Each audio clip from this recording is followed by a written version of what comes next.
Ciao ragazzi, bentornati su Italian Bartender, io sono Valerio e quest'oggi vi preparo il Negroni.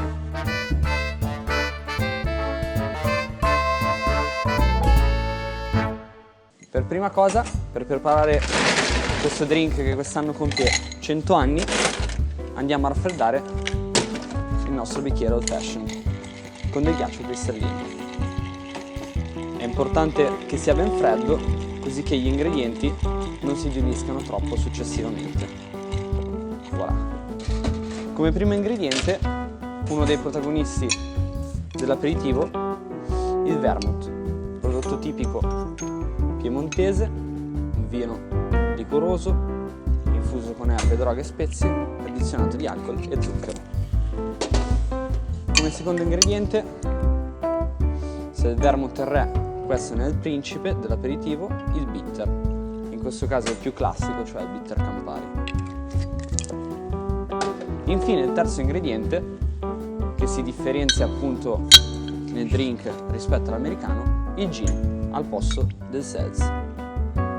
Utilizziamo un London Dry, quindi un classico, e andiamo a raffreddare il drink.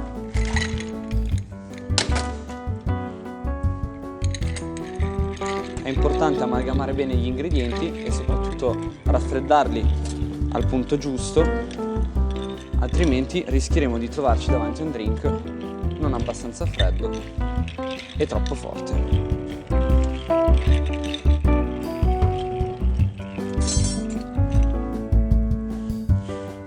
Ok? Come guarnizione, per differenziarlo per l'appunto dall'americano, il Conte Negroni si fece mettere dal suo barman di fiducia, Fosco Scarselli, una fettina d'arancia. Questo per l'appunto è il nostro Negroni, il re dell'aperitivo. Salute!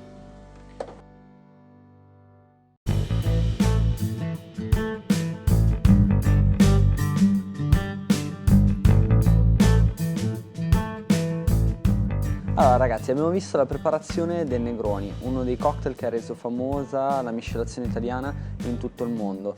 È un drink che nasce nel 1919, celebra quest'anno appunto 100 anni, e Campari ce l'ha ricordato più e più volte. Questo drink nasce per mano più che di un barman, di un cliente. Questo conte, il conte Camillo Negroni, dopo aver viaggiato un po' per il mondo, anche in America e in Inghilterra, ritorna nella sua patria, a Firenze, e chiede al suo barman di fiducia, Fosco Scarselli, di preparargli l'aperitivo del momento, quello che veniva bevuto da tutti, cioè l'americano, composto da vermouth accompagnata del bitter, bevuti all'americana, cioè con un po' di ghiaccio e con del seltz, aggiungendo una parte, in realtà una mezza parte, di gin, di London Dry, che era l'unico gin che si trovava sul mercato ai tempi. E per differenziare questo drink appunto nasce anche il fatto di cambiare la garnish con una fetta d'arancia al posto della scorzettina di limone. Anche se oggi poi si può variare la ricetta, cambiare distillato, giocare con i vermouth e con i bitter, e anche con la garnish, per esempio a me piace metterci una scorza d'arancia che profuma tutta la superficie del drink. Ma sta di fatto che 100 anni fa questa persona di altri tempi, di altri costumi, vuoi per innovazione, vuoi per gusto personale, decide appunto di inventare uno dei cocktail ancora oggi più bevuti al mondo, questo trittico dell'aperitivo che beviamo ancora oggi. E per maggiori informazioni vi rimando alla sezione del blog in cui parliamo del Negroni, oppure se vi interessa potete approfondire anche con un libro di Luca Picchi, il cocktail Negroni. Grazie a tutti.